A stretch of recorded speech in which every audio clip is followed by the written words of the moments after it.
بسم الله الرحمن الرحيم.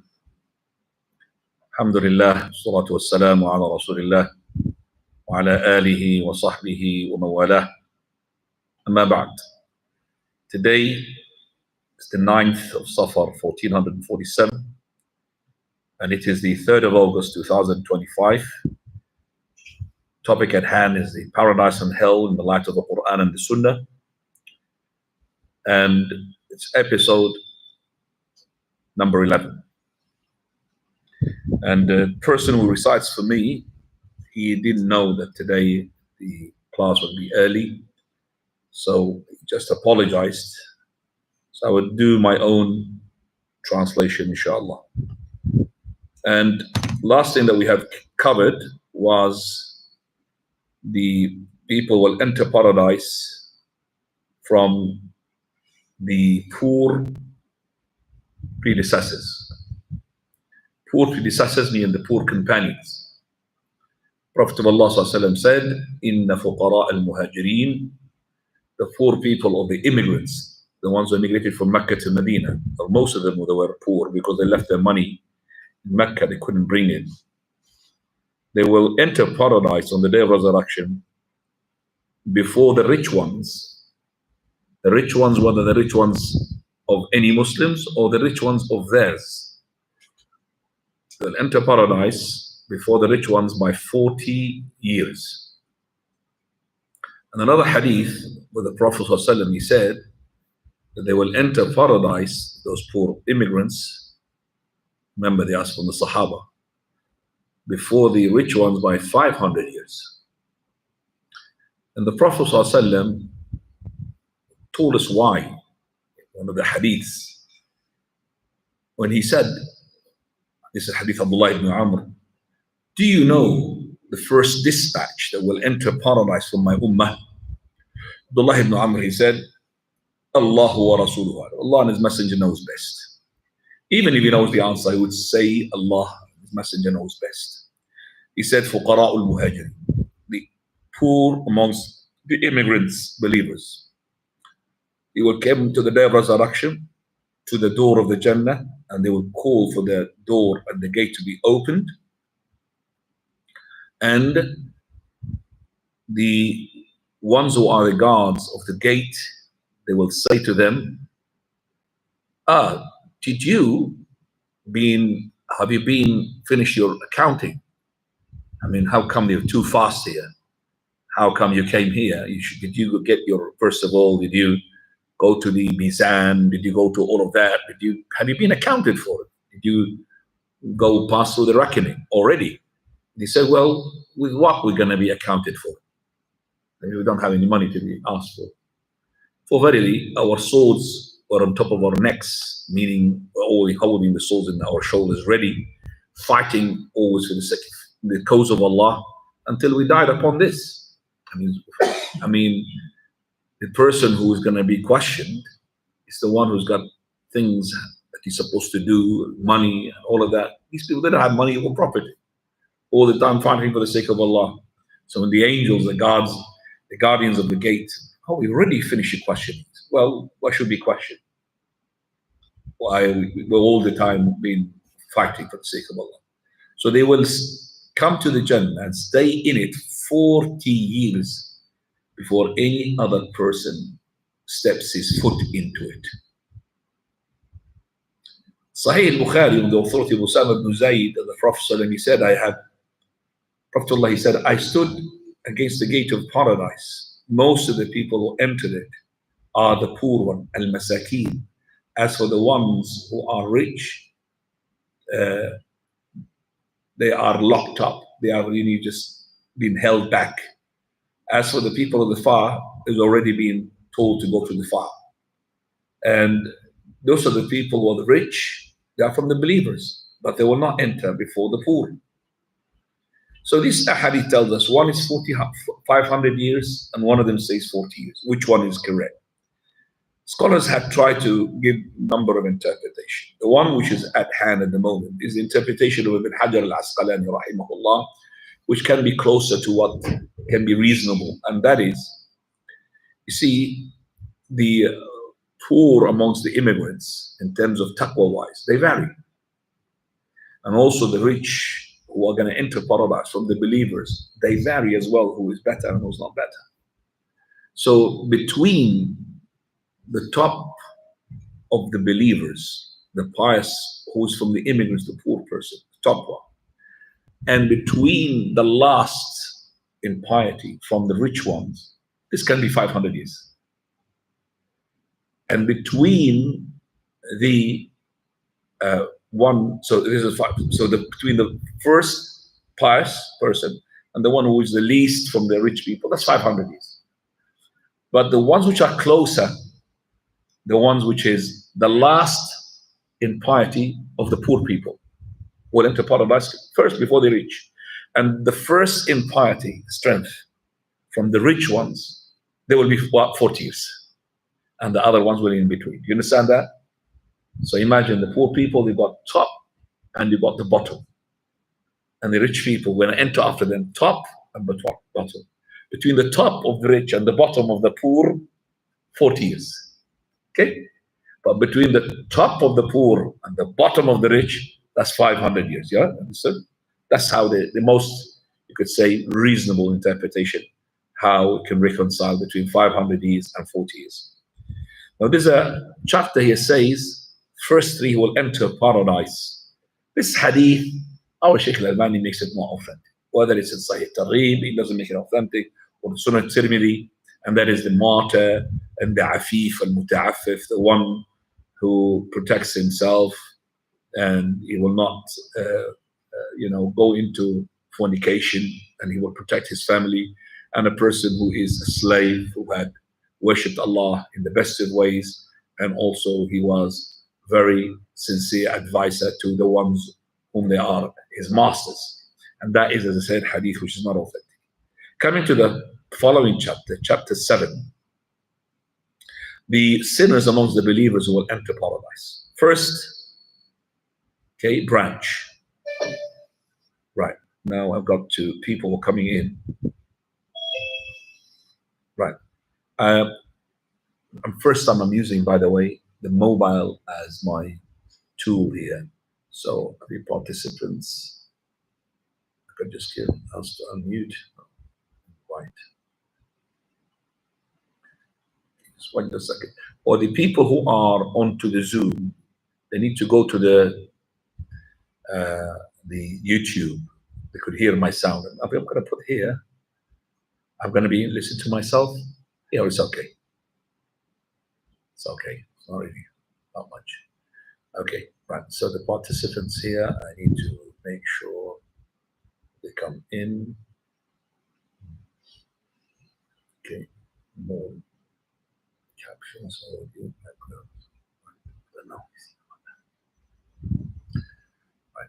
Okay, they could hear me. Can you hear me? The one who's on the Zoom at the moment. Can you hear me? Speak up, please.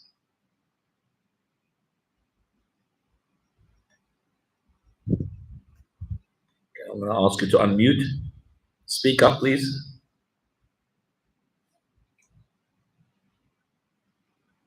Okay, it's not unmuted. Muhammad, go again, please. He's not unmuted. Maybe she is. Mustafa, are you the one?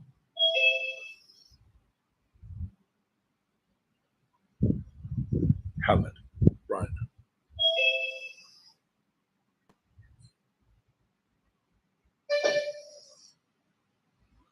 Okay, can you just speak, Muhammad?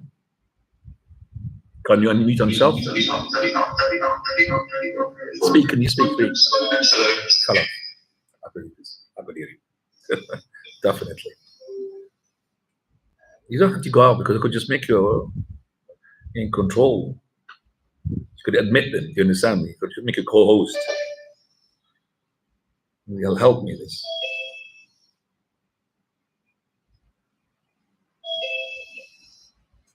Right, I'll just mute you, yeah?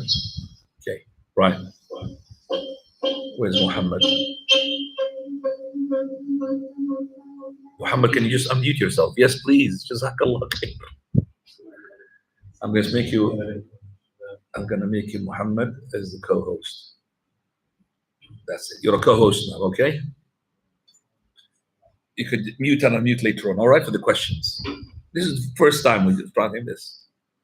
Jazakallah khair. Barakallah. Okay. I think you're able to hear me for the result, isn't it?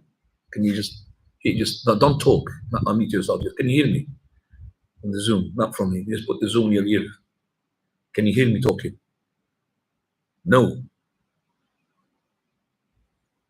Are you sure? Faisal, can you put your hands up if you can hear me? Faisal?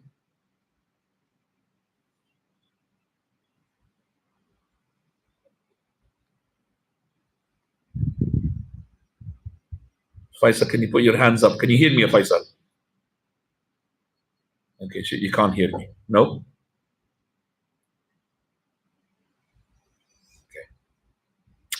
Okay. Right.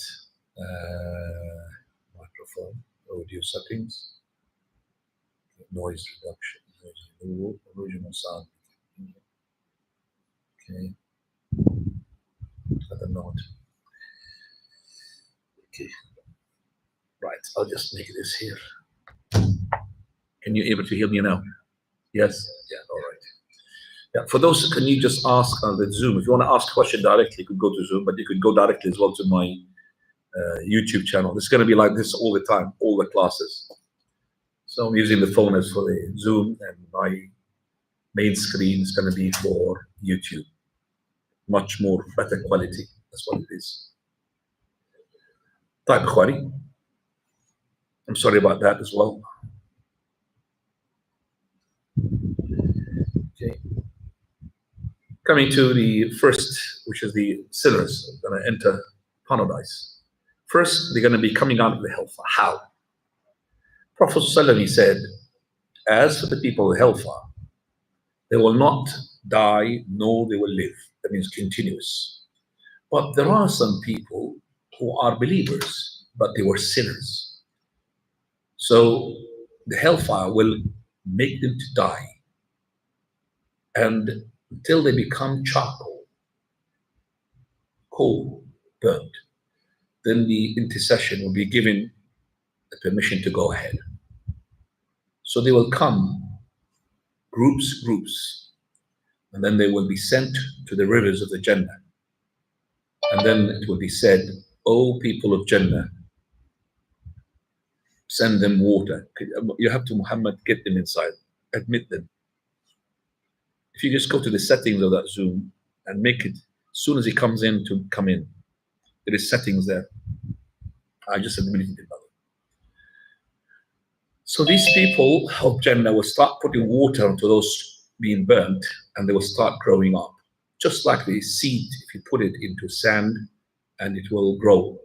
And the seed here is a very quick growing seed, and also the sand which is being put into is the most moist and fertilized land.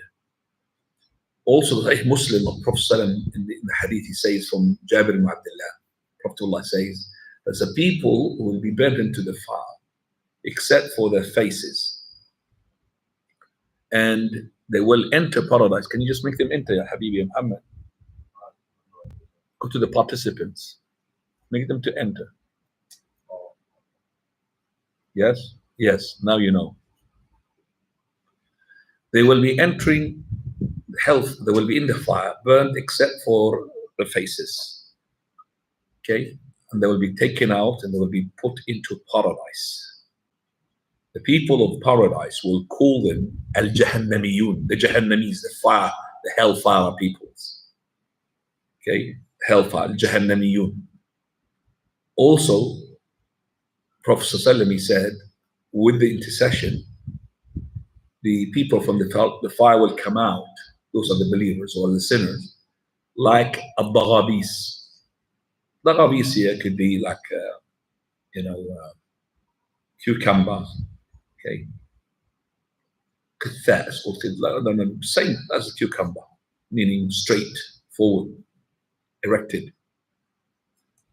Prophet ﷺ also, he said, when Allah Azza wa Jal finishes from taking the judgment between the slaves and the servants, And Allah Azza wa Jal willed with His mercy to bring out from the hellfire whom He willed. The angels will be commanded by the Almighty to bring out from the fire who does not commit shirk in Allah in any shape or form, whom Allah Azza wa Jal had mercy upon them, from those who are saying La ilaha illallah. So the angels will go there and they will see them in the hellfire, and they will acknowledge and recognize them because of the trace of the sujood, marking of the prostration. For the fire will burn everything from the son of Adam except for that mark on the face, on the forehead. Muhammad, you can keep coming and bringing them in, but the best thing is to go to settings in you there to, admit upon entry. There is something there. Keep lying until you get it, inshallah. I'm sure there is. If you go to the settings, so you could just enter instead of looking if somebody comes in, he will straight away come in. So when Allah subhanahu wa ta'ala makes it haram upon the fire, forbidden upon the fire, to burn this mark. So they will come out and Allah Azza wa Jal will make them to grow back again with the water from the Jannah and the sand which is most fertilized. So Allah Azza wa Jal in this hadith will bring from the fire whom He will have a weight of a dinar of gold in his heart of Iman, even half of dinar of gold. And also the Prophet sallallahu alaihi wasallam told us about the shafa'ah of those who are from the pious people, from the martyrs, from the angels, from the prophets, from the good people, and then also Allah Azza wa Jal's intercession Himself, where He says, all of them had interceded except for my intercession left. بِعِزَّتِي وَجَلَالِي, by my might and my honor, لَأُخْرِجَنَّ مِنَ النَّارِ مَنْ لَمْ يَفْعَلْ خَيْرًا قَطْ, I will bring out of the fire those who never done any good deed in their lives, except for Tawheed.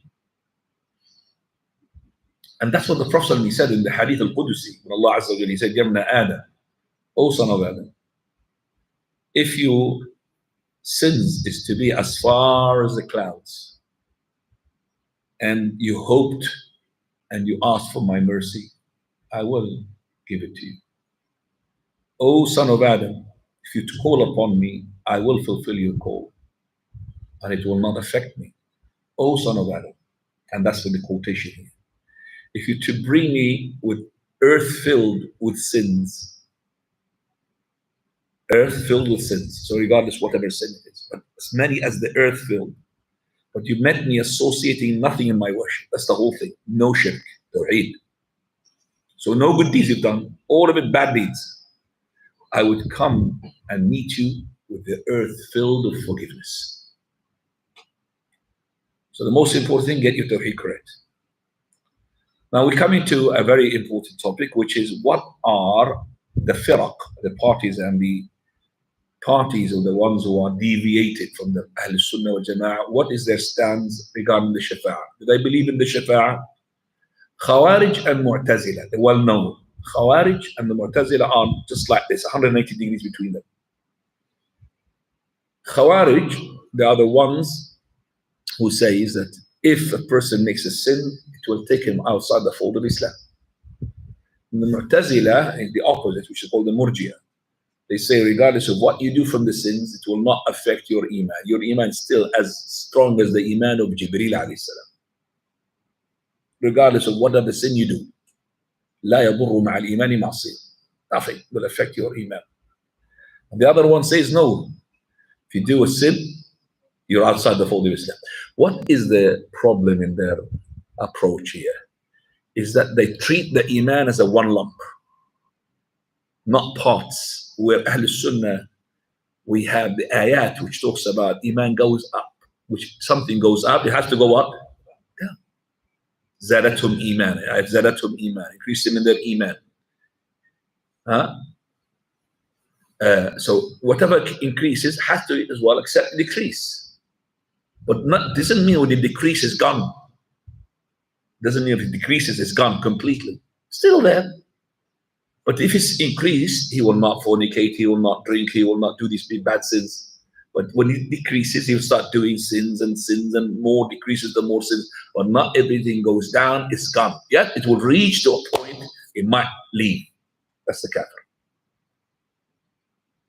So when you treat the iman in this way, then your problem is gone. But these people, they treat the iman one lump.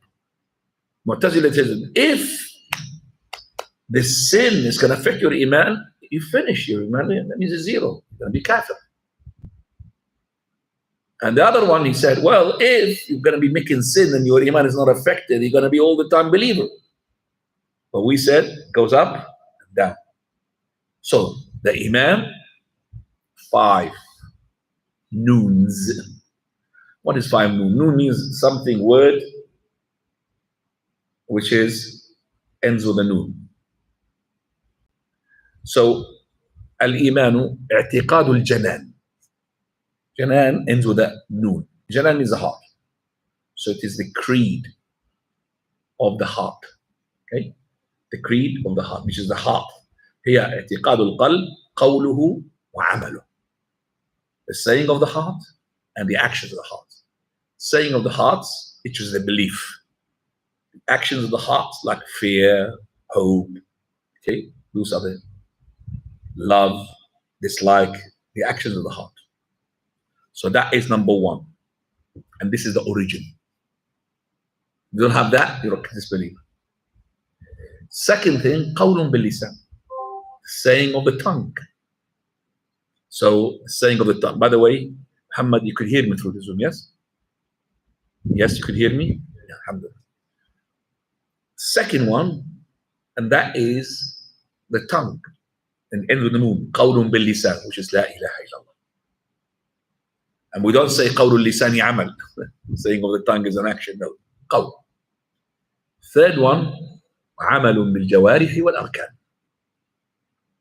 عمل, that means when you have this in the heart, it will go into your tongue by La ilaha illallah, and also it will manifest itself onto your limbs. When you are a disbeliever and you become a believer, somehow you do something good, regardless how little it is. So, عمل, action, جوارح والأركان, limbs. Another noon, again, اعتقاد بالجنان, وقول باللسان, وعمل بالجوارح والأركان. Then the fourth noon, يزيد بطاعة الرحمن. This iman will increase by the obedience of Ar-Rahman, Allah Azza wa Jalla. وينقص بطاعة الشيطان. That's the last noon. And it will decrease its iman if you obey shaitan. Increase Rahman, decrease shaitan. So remember those things. So what is the shafa'ah here regarding the Khawarij and Mu'tazila? They deny it. Especially regarding the people of Ahl al-Kaba'ir, which harm the people, will be commanded to the hellfire. They will say that these people will go to the hellfire, they will never come out of it. So this shafa'ah is being denied by the Mubtadi'ah, of the Khawarij and the Mu'tazila. And why they did this? Because as we said, that their iman for them is one lump, and their also it is to do with reasoning, aql, tahseen, taqbih, what is good and no good, ugly, no good. The aql is in control. The aql is overruling on everything. That's what they think they believe. But we say no, the text is over the aql, and the text from Allah Azza wa Jal has the right to kick the aql out. Al-aqlu shahid wa shar'u qadin. Sharia from Allah is a judge, and your aql is a witness, and the judge has the right to say, witness, I don't want to see your face. Do you understand? I don't want to see your face. I don't need you. The Shara, he says to the aql, no, that's not to do with you. So there are some ibadat which we call ibadat mahdah. Ibadat mahdah means pure ibadat. It has got no reasoning, rational reasoning. For example, why is it dhuhr 4 rak'ah, and why each rak'ah has got 1 ruku', 2 sujood? You have to obey. There's no such thing here. I have to figure out why the dhuhr is 4, why each rak'ah is one ruku and two prostration. No, that's a command from Allah Azza wa Jalla. Just like when Allah commanded Shaitan to prostrate to Adam, he put his aql here. No, it's no good. I don't think it's good. I am made from the fire. He's made from the mud. How can I prostrate to such? When he put his aql, he's kicked out of the mercy forever. Allah is commanding you. Why are you putting your aql into it? This one is void. And that's why Ali ibn Abi Talib said, لو كان الدين بالعقل, if the aql was in control of the deen, I would have thought that it's better to wipe over the khuf from the bottom, not to wipe over from the top. Because you pray on the bottom of your khuf. You don't pray on top of it. Don't put this top of your feet on top of the floor.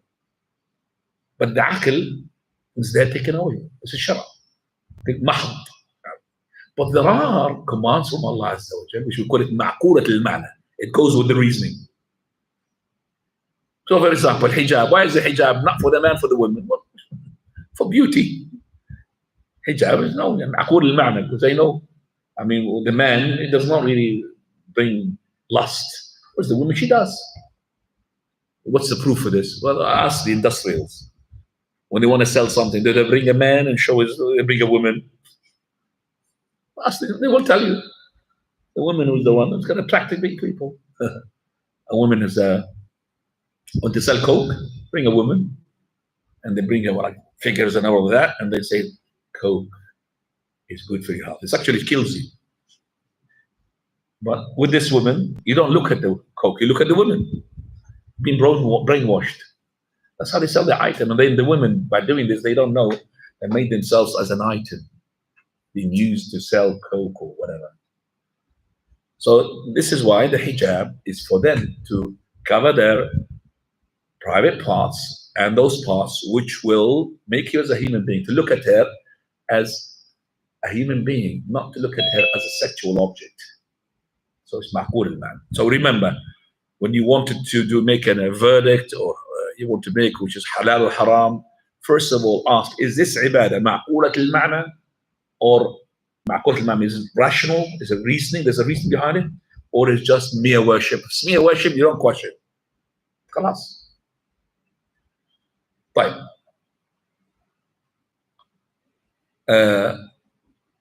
Here we find a story which I'd like to narrate for you from Yazid al-Faqir. Yazid al-Faqir is a person from the era of the followers. He said, I was struck and astounded and being captured by one of those opinions of the Khawarij. So the Khawarij was talking about, how close you should be to Allah and all of that, and these people who do the haram, they should be in the hellfire, hell to be burned there. He likes what they were talking about. So he said, I was captured. I was, brainwashed by the Khawarij. So I liked what they were.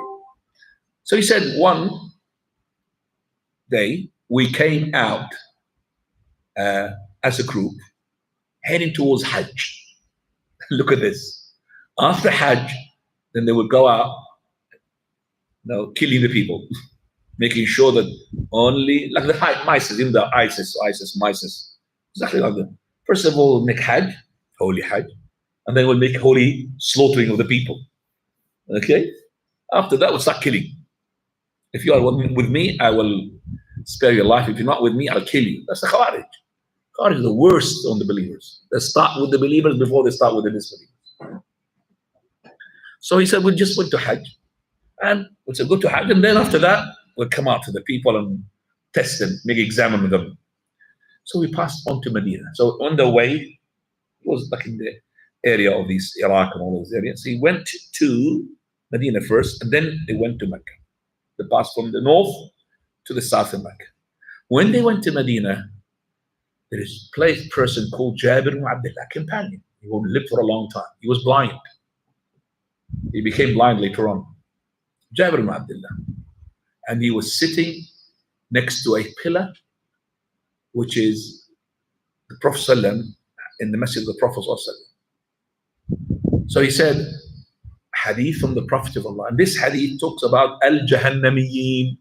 Remember the people of the hell? Last people come from the hellfire as well.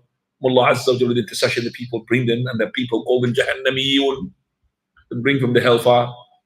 So I said to him, this is now Yazid al-Faqir. He says to him, Ya sahiba Rasulillah, oh companion of the Prophet of Allah. Because if you're a companion, you are like highly ranked now. Like a lieutenant colonel in the army, highly ranked. You, Ya Sahaba, Ya Sahabi Rasulillah. Oh, companion of the Prophet of Allah. What are you talking about? Allah said, and he's quoting an ayah. Look, they don't quote anything, these Khawarij. No, they quote Quran, but they misinterpret it. So, what are you talking about? Allah says, إِنَّكَ مَنْ تُدْخِلِ النَّارِ فَقَدْ أَخْزَيْتَ. Allah said, he whom you, O Lord, put him to enter hell, you have disgraced him. That means it's finished. So you're talking about people coming to the hellfire, and Allah says, they will be finished. No coming out. Also Allah said, كُلَّمَا أَرَادُوا أَن يَخْرُجُوا مِنْهَا أُعِيدُوا فِيهَا. Every time they want to come out of the fire, they will be pushed back.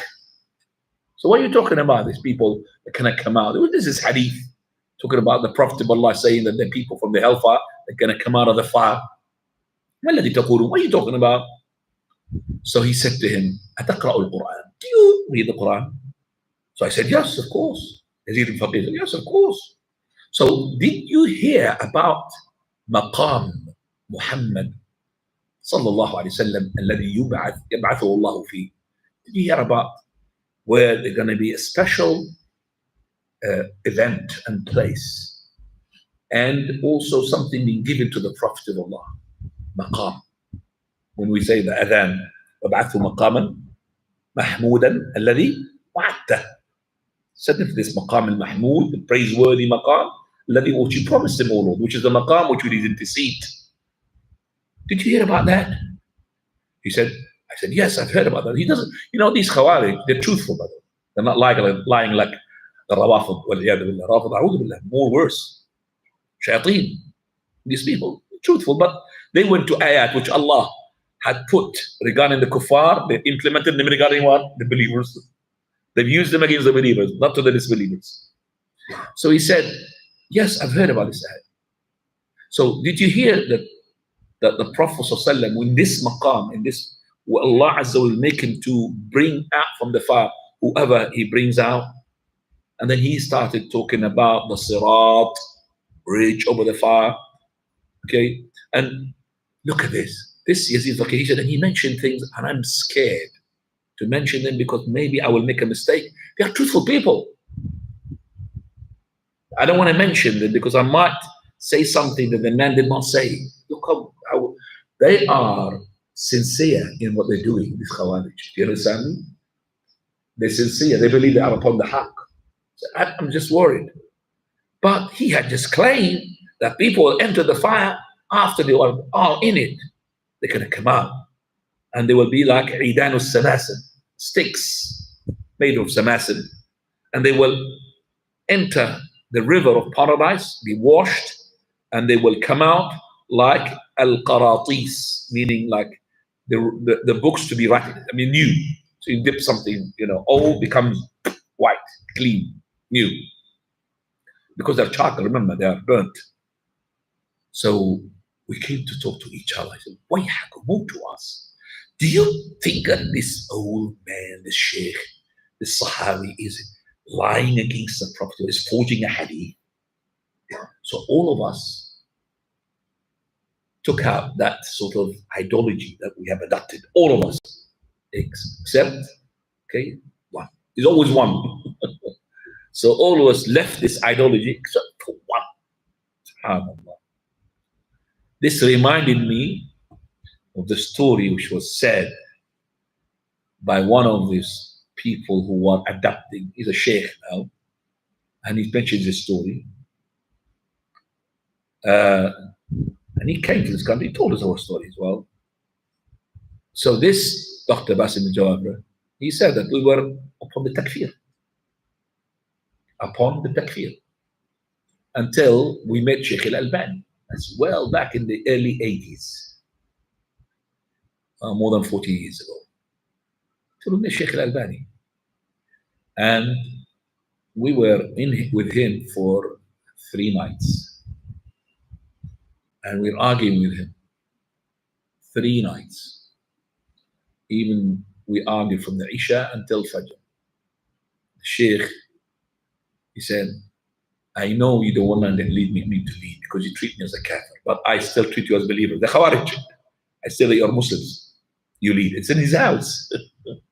Because they know they're not going to pray behind it. They treat Sheikh Al-Albani as a kafir for them. So he made them, Sheikh Al-Albani, to lead. Second night, the third night, all of them after the third night became Ahlul Sunnah. Except for one, again. Except for one. His name is Marwan. This person not just stayed on the Khawarij, later on he left Islam. Sheikh Basim Jawabra, he met him in the prison and he said to him, you still believe there is Allah? This person who was what? So close to Allah as it is supposed to be, and chucking people out, you're not a believer, you're a believer. He himself now has became what? An atheist. He used to believe there's a God. And he was in the prison. SubhanAllah. That's what happens to you if you come to the deviant sect, slowly, you come out of religion. Except for one, he said. So in the Khawarij and the Mu'tazila, they were getting extreme regarding this issue, and they have claimed that the people of the Kabair. The Kabair means the major sins. They do fornication for it. So if a fornicated for the Khawarij, he's a kafir. Come out, khalas. As for the Mu'tazila, they say, well, he's still a believer. Even he is as believer as Jibreel alayhi salam. So they deny there's a shafa'ah. The shafa'ah will not, okay? Both of these two groups are opposite to the people of Al-Sunnah, and they are also on the other side of the ijma', the consensus of the scholars of the Salaf consensus. And Allah subhanahu wa ta'ala had guided the people of Al-Sunnah to the right, which Allah said, إِنَّ اللَّهَ لَا يَغْفِرُ يُشْرَكَ بِهِ وَيَغْفِرُ مَا دُونَ ذَلِكَ لِمَن يَشَاءُ. Allah does not forgive any person who commits shirk, but below the shirk, Allah will forgive to whosoever He wills. قُلْ يَا عِبَادِيَ الَّذِينَ أَسْرَفُوا عَلَىٰ أَنفُسِهِمْ لَا تَقْنَطُوا مِنْ رَحْمَةِ اللَّهِ. Say to them, or say, oh, you've done that. They could come in now. Ah, mashallah, you see, became an expert now. Huh? It's okay. I mean, you could switch it off, the noise as well. Mashallah, switch it off, ya habibi, Allah. See, become an expert. I'll tell you, I'm getting quiet, huh? طيب, also, قل يا عباد, say to the Prophet Muhammad, يا عباد. Allah is saying to you, oh my slaves, الذين أسرفوا على, the ones who have done sins, لا تقنطوا من رحمة الله. Don't be in despair for the mercy of Allah. إن الله يغفر الذنوب جميعا. Allah will forgive all sins, including shirk. If you are alive and you are mushrik, if you repent, Allah will forgive you. It's the problem if you die when you do shirk, then shirk will not be forgiven. إن الله يغفر الذنوب جميعا إنه هو الغفور الرحيم. So Allah does not forgive the shirk if you die, but if you are alive, regardless what sins you have done, even if you killed, remember that man killed 100 people, Allah forgave him.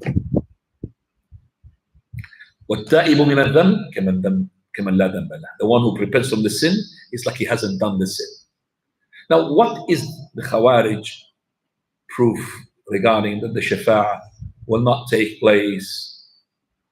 So, they say,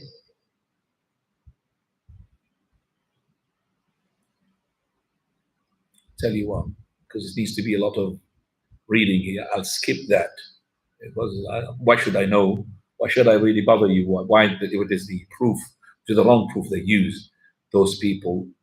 They're actually, in summary, using words in the wrong context. For example, Allah He says, وَلَا تَنْفَعُ الشَّفَاعَةُ عِنْدَهُ إِلَّا لِمَنْ أُذِنَ لَهُ. Allah does not, the shafa'ah, the intercession will not be helpful. Also, مَا لِلظَّالِمِينَ مِنْ حَمِيمٍ وَلَا شَفِيعٍ يُطَاعُ. There is no helpers, no intercessors for those who are ظالمون. So they said there's no shafa'ah. They can give it in general text, but if you look at the other side, they are saying the shafa'ah, ikhwani, has to fulfill two conditions. Otherwise, the shafa'ah will not be accepted.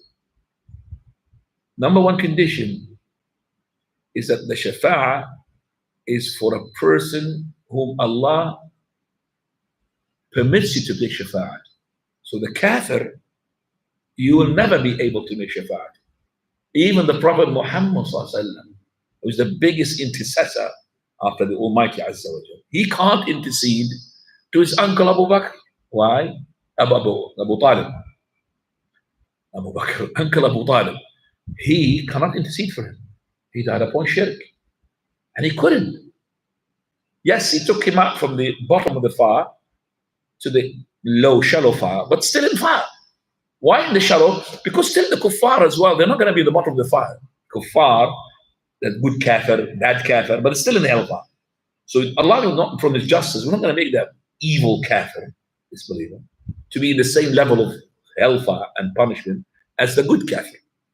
So he was, like you could say, he's a good kafir. He was helpful to the Muslims. He had protected the Prophet of Allah. He did all good things, but he did not do good things to Allah Azza wa Jal. Hatim al-Ta'i, the well-known person whom, when we mention generosity, we say, وَلَا أَكْرَمَ مِنْ Hatim. There's nobody can be more generous than Hatim. Hatim al-Ta'i. Adi, his son, he became a believer. He's at Jannah. Him and Aisha, they asked him, the Prophet of Allah, this man, Hatim, father of Ali, he was very good. Not going to be anything there? No, nothing in Jannah, for example. Not going to be forgiven. He says, no, because he never said in his life, oh Lord, forgive for me. Tawheed, he has to have what? Tawheed, monotheism. He does not believe in Allah Azza wa Jal, or believes in Allah, but there are more gods with him. Because of this, they're going to be in hell. So yes, in this life you'll be mentioned. Your reward will be taken. And we still say Hatim, Hatim, Hatim, but it's not going to benefit him in the hereafter. So there are kuffar which are good, disbelievers. So there are disbelievers that have done very good. You know them, they've done very good. But their reward is in this dunya. In the akhirah, they will take nothing because they haven't said what Allah commanded them to say. There is no God worthy of worship except for Allah alone. Here we hadith Abu Hurairah from the Prophet of Allah, which I call it خنجر في حلوق الخوارج. It's like a dagger in the throat of the Khawarij. What is this hadith which is a dagger? Khrinjar. They can't do nothing against this hadith. And that is the Prophet sallallahu alaihi wasallam. So he said each prophet had hastened his da'wah. He made his dua, except for me, I saved it. My intercession, ادخرت شفاعتي لأهل الكبائر من أمتي. خلاص. I have saved my intercession. All the prophets have done, except for me, I've saved it. To whom? To the ones from my ummah who's done major sins, fornicators and drinkers and drunkards and all of that, major sins. And that is the dagger. Also, Abu Hurairah, he said to the Prophet, Messenger of Allah, Man as'adu nas بشفاعتك يوم القيامة. Who's the one's gonna, the most happiest to win your shafa'ah, your intercession on the day of resurrection? He said, Abu Hurairah, I was sure, I thought that no one's gonna ask me about this hadith, anyone except for you. Are you gonna be the one who's gonna question me about this? So why? Because I always see you keen to listen to the hadith, to understand the hadith. As'adu nasi bi shafa'ati, the one who's the most happiest to get my intercession on the day of resurrection, he who says La ilaha illallah, no God worthy of worship except for Allah alone, khalisan min qibali nafsi. And that is sincere from his own self. Sincere. You have to be la ilaha illallah with sincerity. But let's talk about the last person who will enter paradise. And he's in hellfire. So he's the last person to come from the hell and the last person to enter paradise. Last person. Abdullah ibn Mas'ud radiallahu anhu, he said, the Prophet, he said, verily I know, the last person who comes out from the hellfire, and he's the last person from people of paradise to enter paradise. He will come from the hellfire crawling. Allah Azza wa Jal, he will say to him, go and enter paradise. So he comes to it. So he will be, it's being made for him to feel that it is filled. There's no space for him. So it's made for him and it's filled. So he goes back. Lord, I found it full. There's no space for me. How can I get inside? Allah Azza wa Jalla said, go enter paradise. For verily. That's the meaning of it. You're going to have the dunya, this world that you had before, and 10 times its like. 10 times its like. Remember the dunya you were in?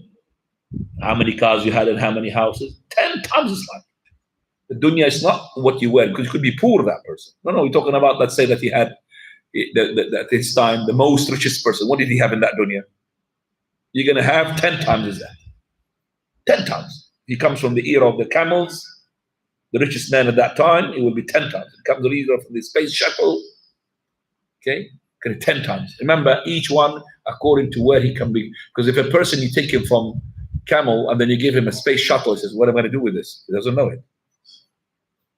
Do you understand? For him, you give him, no, give me a camel. I don't want space shuttle because I don't know what to do with it. You give him a car, he doesn't know what to do with it. He's, give me a horse, I'll ride it. Give me a camel, I'll ride it. And somebody who's living in the space shuttle, there's no camel. You give me a camel, no, I want a car, I want a space shuttle. See, each one according to what is dunya. So he said 10 times his life. So he says, oh Lord, are you scorning at me? It's like you're bullying me.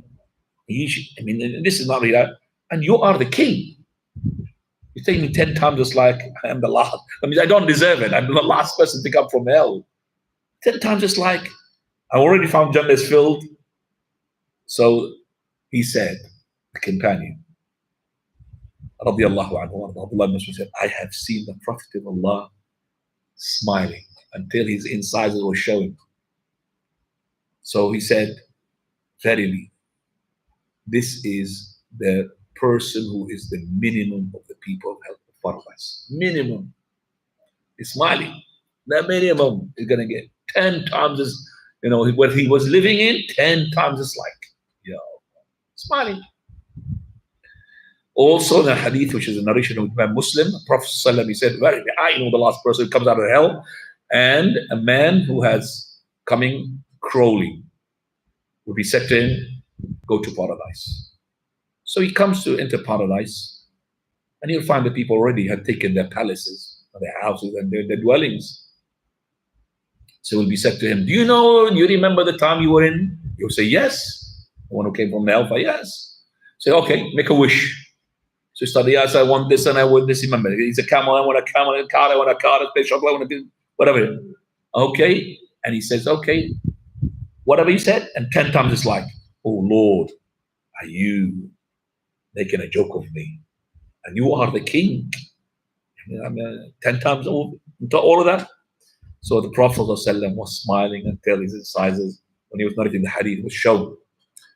The hadith also has been rated from Abdullah ibn Mas'ud. The Prophet ﷺ, he said, the last person who enters Jannah, a man who, now it's more details, يمشي مرة ويكبو مرة وتسفعه النار مرة. Walks sometimes, in his face sometimes the fire gives him a smite, a strike on his face, until he passes the fire.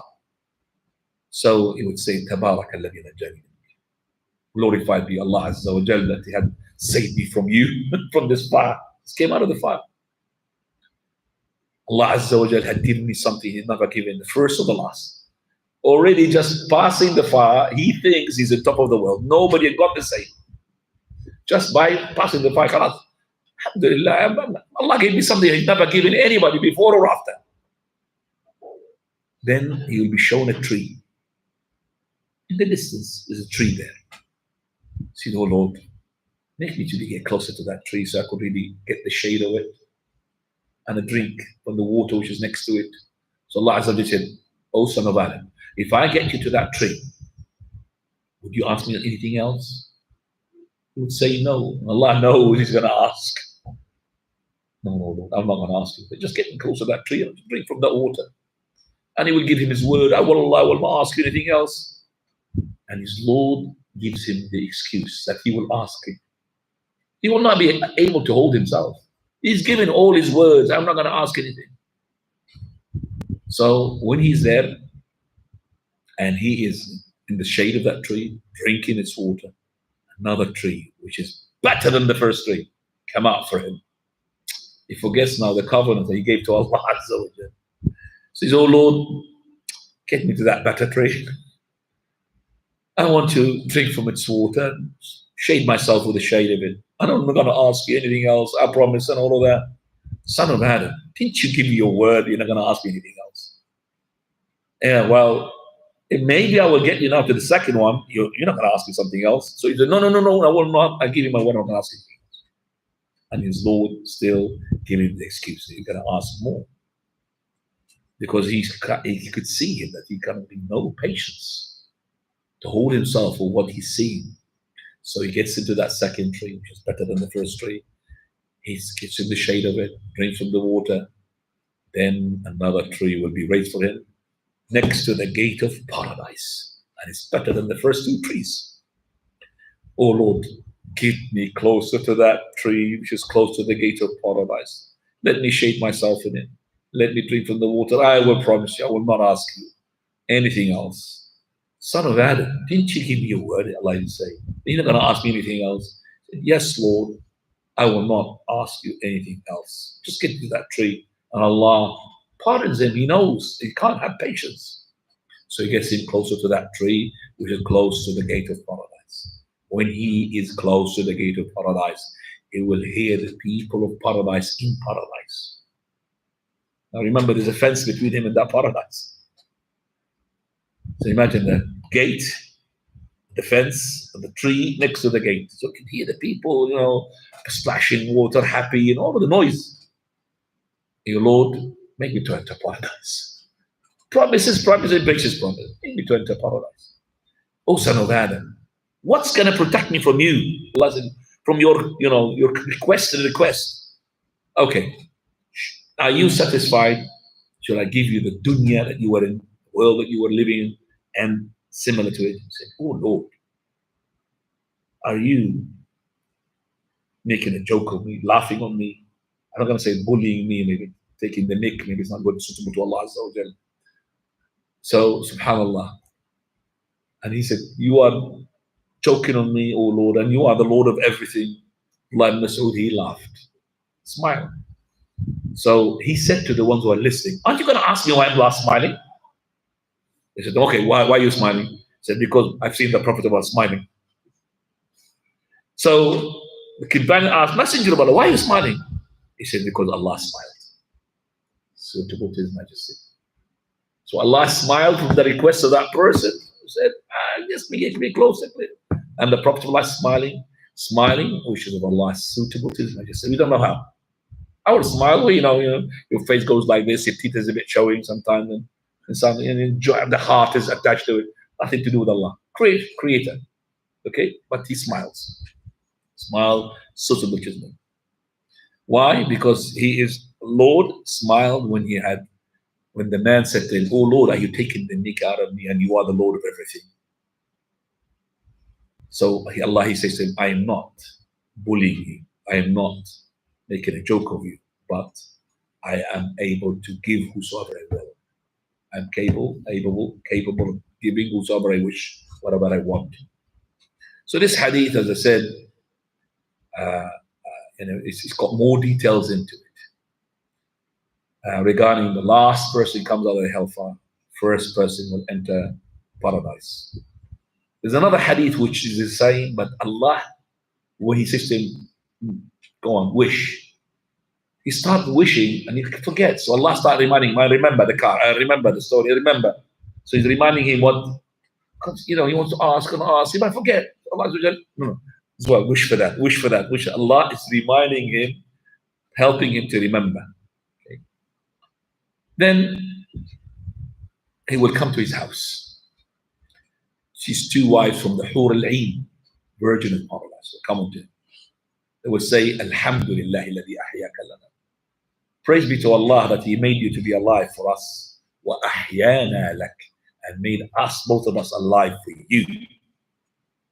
So he would say, I don't think anyone else had been given what I've been given. He was the minimum of paradise. Everybody's been given better than him. But he thinks nobody has been given better than he's being given. Subhanallah. Allahu Akbar. طيب. الذين دخلوا الجنة قبل يوم القيامة.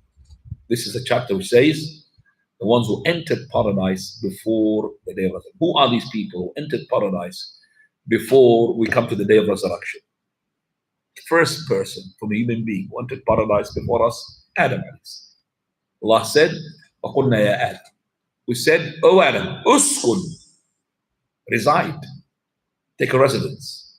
أنت وزوجك, you and your spouse, الجنة, in paradise. وَكُلَا مِنْهَا رَغَدًا حَيْثُ شِئْتُمَا, and eat wherever you want. And then وَلَا تَقْرَبَا هَذِهِ, don't approach the tree." But the first person who entered paradise, Adam and his spouse. Adam, after he's been told not to eat from the tree, he sinned and he had eaten from the tree. Because the shaitan lowered him step by step until he had eaten from the tree. And Allah spoke about the story in a number of verses. Prophet ﷺ, he looked into the Jannah in paradise. And he said that I've seen most of the inhabitants of paradise are the ones who are poor, not the rich. So they were poor in this dunya. And I've looked into the hellfire and I've seen most inhabitants of the hellfire are from the females, the women, not the men. And the ones who will enter paradise before the day of resurrection are the martyrs. Not their bodies, but their souls. They will hover. وَلَا تَحْسَبَنَّ الَّذِينَ قُتِلُوا فِي سَبِيلِ اللَّهِ أَمْوَاتًا بَلْ أَحْيَاءٌ عِندَ رَبِّهِمْ يُرْزَقُونَ. Don't you ever think the ones who are being killed in the sake of Allah, jihad, they will be dead, but they are with their Lord, is providing them. Prophet ﷺ, he said, we have asked about this. How can they be alive with their Lord giving the provision? He said, their souls, they are in the green birds, and they have nest underneath the tree. Qanadil, like the lantern, they hook themselves to the throne of the Almighty Azza wa Jal. Then they will hover paradise wherever they want. Then they will come to the nest to that underneath the paradise. So Allah looked at them and he said, do you want anything? He said, what more do we want?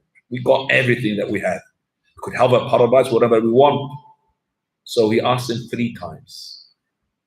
And when he saw them that they don't want to have anything, they said, so that when these souls realized that Allah was not going to let them go until they asked for something, they said, to return us back to the body so we could fight in your sake another time. Do you understand that? Because they love the beauty of them being attached to the body and then fighting for the sake of Allah and to be killed as a martyr, and that moment when their soul departs their body. They love it. Because they don't want anything else, but Allah kept asking. They said, okay, we'll ask for this. So when Allah Azza wa Jal, he saw that they don't want anything, he left it. And all these rhetorical questions, Allah knows. But this is to show you. So they don't want Allah Azza wa Jal, he said that they don't want anything. Paradise is for theirs. And why he didn't give them that wish? Because Allah made us universal. Once you die, you can't go back to life. So they're asking to go back to life, and there is no way for Allah to grant them that. He who dies, then his place in Jannah will be shown to him day and night. Sahih Muslim, on the authority of Abdullah ibn Umar, the Prophet said, if a person who dies, his place, his seat in paradise will be shown to him day, morning, and the evening. If he's to be in from the people of Jannah, he will be shown from the people of Jannah. If he's from the people of the hellfire, he will be shown from the people of the hellfire. It will be said to him that this is your seating which Allah we're gonna send you to when the day of resurrection takes place. This is now the second chapter. We'll leave it for next week, and that is Al-Jannatu Khalidah wa Ahluha Khalid. Jannah, paradise, is to be eternal, and the dwelling on the ones who are in their dwellings, they will be as well everlasting. So Jannah forever. People there will be living forever, enjoying themselves forever. We're going to be talking about that, inshallah, the following week. This time I've done my translation and at the same time explanation. You tell me then in the commentary later on which one is better. Do you somebody to read, or just shall I make this sort of? I could say I think I've done more than if on a person to read. Wallahu a'lam. Right. If you have any questions regarding what we heard, please, Jazakumullah khairan. Please go ahead. Question will bring life into you. And by the way, the AC is freezing, but it's good. When you're freezing, you are awake. Heat makes you sleep. I felt that. How that works? Say someone dies, he shows this paradise. How can you show this paradise? It's not a dream. It's when you go into the grave, Allah subhanahu wa ta'ala will put your place, whether it's in paradise or hellfire, in front of you. قال ويفتح له باب. It will be open for him like a big gate. And he will say, this is your place in paradise. He will look at it. And when he sees it, he can't hold himself. Lord, I want to go. Oh Lord, make the day of resurrection takes place. And he keeps asking. He said, shh, it's good, quiet. Somebody sees himself in paradise, you want to go there. That's why Uthman said, Al-Qabr awwal manazil akhirah. The grave is the first step of the akhirah. If it's alhamdulillah done well, what comes after this is better. Do you understand me? So alhamdulillah, that's the first step. So if you could see yourself in paradise, you know at least you're going to go to paradise. Yes, you're going to pass the reckoning and all of that, but in your mind is going to be what? Paradise. I'm going to go to paradise. The questioning, I'm going to be punished. At my end of the day, it's paradise. Yes, you're going to be having some sort of disconnection with your memories. Somehow in the day of resurrection, you'll be disconnecting. Even you don't know those people who are around you, children, sons, mother. There will be no ansab. There will be no kindred. There were some places in the Sirat, in the Mizan, in the Hawd. There will be something there. You'll be basically this link from what you know. So in that, you could see your place in paradise. You know, even that's why as soon as you enter paradise, Prophet Allah said, one of you will be knowing his palace, his GPS location in paradise more than he does his house in this dunya. Because in the grave, you keep looking at it. You know where the corners, which corner, which one it is, which mark. You understand? So as you go to paradise, you will have autopilot towards it. Because you are in the grave looking at it. Looking at it. That's why this grave of yours, it could be part of the Rawdah Jannah. In Jannah. It's like you are in Jannah. You have a mattress from Jannah. Mattress. Taking you from Jannah into you. And it could be, A'udhu Billah, Hufra Hufar in the hell pit. Pit from hell. Where you dislocated your bones, is so tight on you. Whereas the person who is in Jannah, his grave will be, the grave, I'm not talking about width-wise, which is the one that you dig. No. Even if you buried him in the sea, still he will be feeling like he's in a mansion.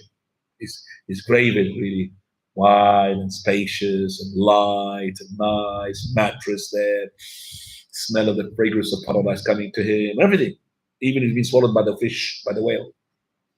Whereas the person who hated the kafir, even if they gave him this big room to be buried in, like pharaohs, okay, he will feel like he's been tired, miserable, smelling the fire, smoke of the fire, and he sees his place in the hellfire. That's why he said, oh Lord, don't make the day of resurrection takes place. He's scared.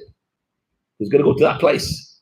He's still being punished in the grave, and he will be hit by the sledgehammer until he becomes a sand.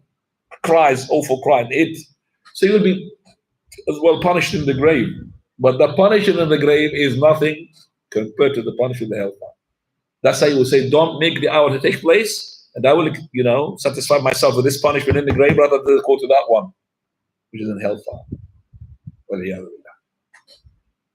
Fine. That makes you understand where you're going to be seeing your place in paradise. Now,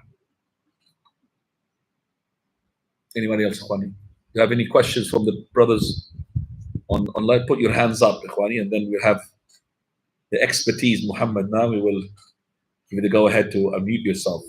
As I said, now I am using my laptop for live link up onto YouTube. You can see me better picture on YouTube. But on YouTube, I don't know.